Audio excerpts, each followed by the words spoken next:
Guys, thanks so much for coming today, and I look forward to your feedback on my ongoing project.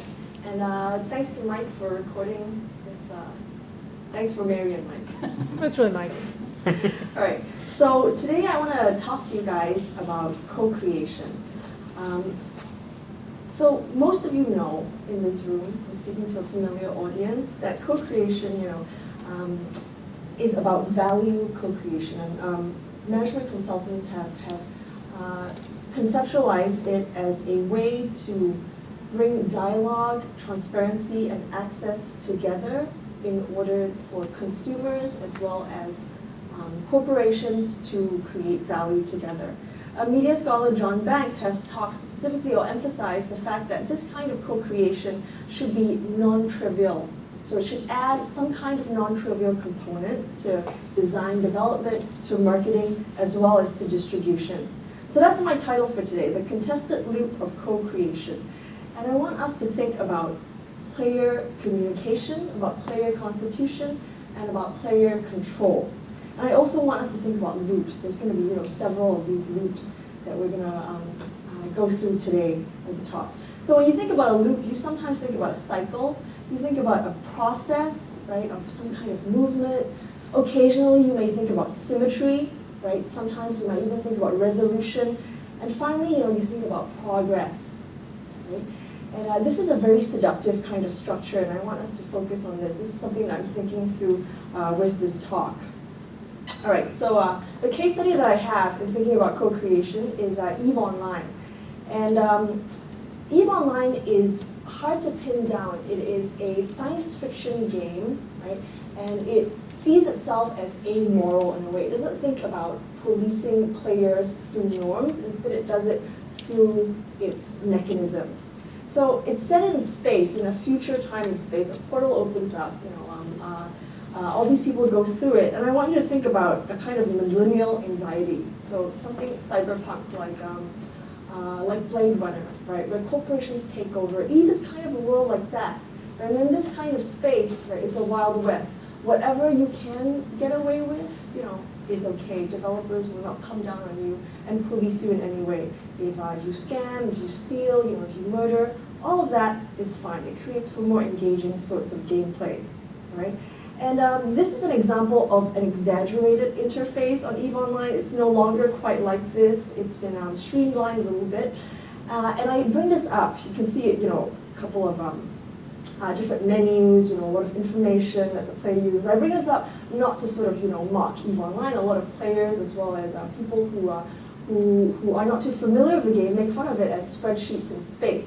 Instead, I bring up this kind of interface to give you guys a sense of the kind of information processing capacity that as a player of EVE Online you have to engage with, right? You have to take all these different metrics, you have to take all these different graphs, these different tables, and use them to make make decisions about your gameplay.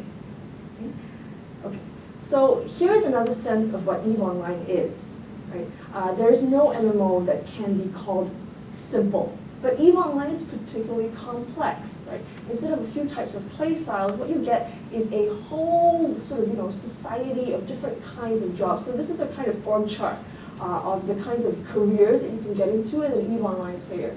So you can't really see, it's kind of really tiny, but let me just bring up a couple of them for you. If you play against the environment, you can be a miner, you can be an industrialist. If you play against other players, or you can go into finance, you can go into combat. There's a whole host of different play styles, right? So EVE Online is a really, really diverse kind of game, or it has, a very diverse player base. Cool. Okay, so let's go back a couple of years, right, to a convention at FanFest, which is the annual convention that the company CCP Games organizes to celebrate its players. And I want to take you through a panel that they had for 2 years at these conventions that was called Design Democracy, right? Imagine you're in this room and you have a, can you see there's this designer up front. He's a concept designer, and what he's doing is that he is fielding questions, right, and fielding responses from players in the room, and they have their hands raised. And what this moderator over here is doing is that she's asking people, okay, let's do this design democratically, right? Who wants wings on the side? Who wants a symmetrical design? Who wants asymmetry? What should we call it, right? And based on what people, how many people raise their hands and who suggests it, they implement it. But in this kind of design democracy, there are really ground rules, and she prefaces it before they start, which are that the designer or the concept artist over here, as well as herself, they have the prerogative to dismiss any kinds of concerns, any kinds of suggestions that are made, despite the fact that there is a majority vote on it. So an example would be, oh, should we have propellers on this ship here? No, why would you do that? It doesn't make sense. There's no atmosphere, right? Or, hey, what should we name it? Let's call it Epic Fail. No way, right? So this is the kind of design democracy that was a panel at this convention, but it's also a microcosm for thinking about what the developers, as well as some players, call a grand experiment in democracy.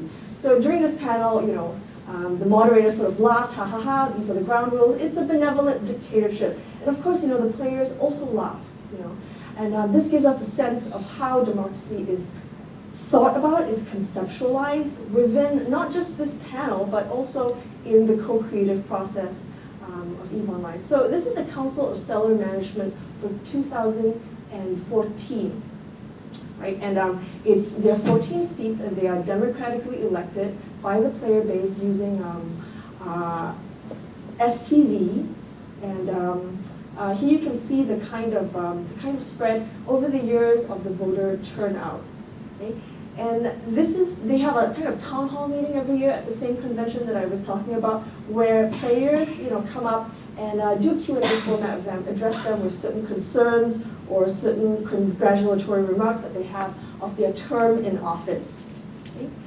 And another thing that the Council of Stellar Management does is that they interface with the developers in what John Banks would call a co-creative process. They go to Iceland, the company is based in Iceland, about 2 or 3 times a year, and sometimes they have emergency summits if the player base is extremely dissatisfied or something blows up. And what they do is that they spend 3 to 5 days in a room like this, going through different kinds of agenda items, about the user interface, about things like community management, about things like art, like concept design, and of course game design. A lot of balancing issues as well. Players are really interested in. Okay, so here is one schematic of how they envision the co-creative process to work, right? Over here you see that there are CSM issues or council issues that are brought in, right, to kind of affect or influence. So they use the term influence, the backlog of the company. Here we have feedback that is given through an advocate, which would be the project manager for the council, right, to influence release planning. And what I want us to pay attention to are these arrows. So it may seem like a very trivial question, but one of my research questions are where do these issues arise from, right? Where does this feedback come from? These council members, they are elected, right, by their peers because of their play style, perhaps. And that comes into play. That's similar to any kind of super user group that you have in a corporation, right? But there is something else at play, and I want us to think about how they do this information gathering to gather these issues and feedback. And something else I want us to think about is what happens after that to this feedback. It gets processed through the system. Right? This, of course, is an ideal state, right? What happens over here? Right? What happens as this feedback flows through this system? Okay, so these are my research questions. Where does it come from? Where does this feedback end up? And these are really not trivial questions, right? They have to do with communication. They have to do with how all of these player voices, intentions, votes, how are they circulated, how are they aggregated, and how are they interpreted by each other, by the council, as well as by developers. Okay, the second question is about control.